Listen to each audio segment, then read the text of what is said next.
जो लोग सदैव मुस्कुराते रहते हैं उनके जीवन में खुशियां भरी रहती हैं और साथ ही एक अलग तरह की पॉजिटिविटी उनके साथ बनी रहती है।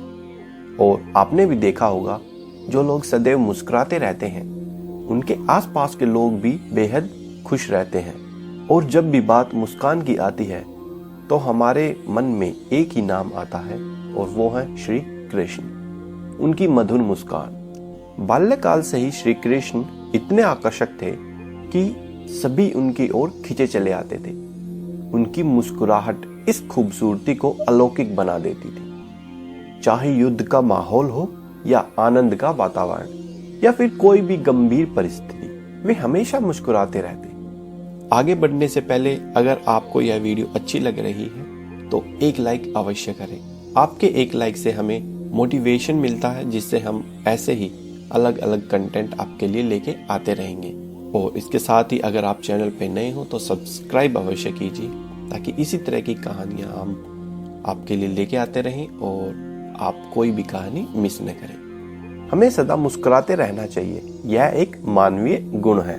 कृष्ण और उनके मित्रों की चुगलबाजी के इर्द गिर्द कई गीत, संगीत और नृत्य पैदा हो गए, जिससे संस्कृति समृद्ध हुई है।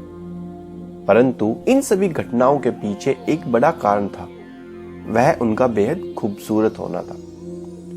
हर कोई उनकी शारीरिक सुंदरता के बारे में ही बखान करता रहता है। बालक कृष्ण की तरफ लोग खुद खींचे चले आते थे। देश के उत्तरी भाग में जहां लोग आमतौर पर गोरे रंग के हुआ करते थे, वहीं श्री कृष्ण सांवले रंग के थे। सांवले रंग का होने के बावजूद भी वह इतने आकर्षक लगते थे कि उनके द्वारा किए गए किसी अशोभनीय मजाक को लोग भी क्षमा कर देते थे।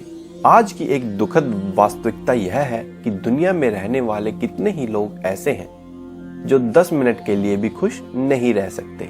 न जाने कितने ही ऐसे लोग भी हैं जो अपने पूरे जीवन में किसी ऐसे व्यक्ति के पास एक पल के लिए नहीं बैठ पाए जो उससे प्यार करता हो। उनका सारा जीवन ऐसे ही चला जाता है। ऐसे लोगों को गोकुल नगरी में आने की अनुमति नहीं होती, क्योंकि गोकुल ऐसी जगह थी जहां लोग काम करते हुए भी आनंद में झूमते रहते थे, नाचते गाते रहते थे, प्रेम करते थे।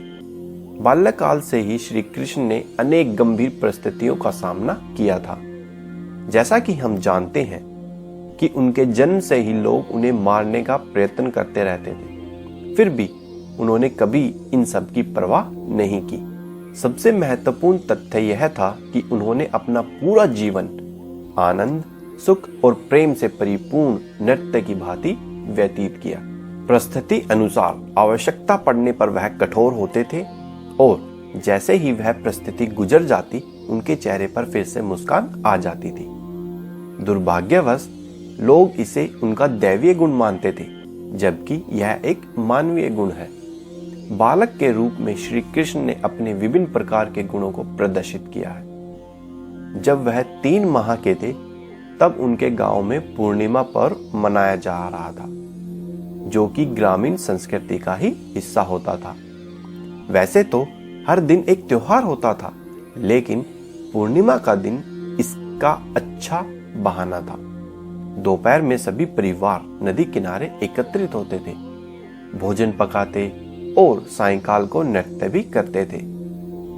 सभी महिलाएं भोजन बनाने में व्यस्त थी और बालक इधर उधर खेल रहे थे। दिन में धूप के कारण माता यशोदा ने कृष्ण को वहीं खड़ी बैलगाड़ी के नीचे सुला दिया।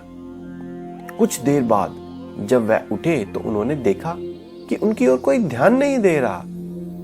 वह भी बाहर जाकर नृत्य करना चाहते थे, इसीलिए उन्होंने गाड़ी के पहिए को लात मारी और पूरी गाड़ी टूट गई। यह उनके दैवीय शक्ति का पहला प्रदर्शन था। बस कुछ खास मौकों पर ही वह अपनी अलौकिक शक्तियों का प्रदर्शन करते थे। आनंद के पलों को न जानना मानवता के खिलाफ एक अपराध है। यह सच है कि 24 घंटे खुश रहना मानव जाति के लिए पूरी तरह संभव नहीं है। कृष्ण आजीवन मस्ती में झूमते रहे। वे जहां भी होते झूमते रहते थे।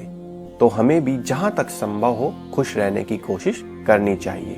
मैं आशा करता हूं कि आपको इस वीडियो से कुछ सीखने को अवश्य मिला होगा। अगर वीडियो पसंद आई हो तो वीडियो को एक लाइक अवश्य करें और चैनल पे नए हो तो चैनल को सब्सक्राइब जरूर करें। मिलते हैं नई वीडियो के साथ, तब तक के लिए जय श्री कृष्ण।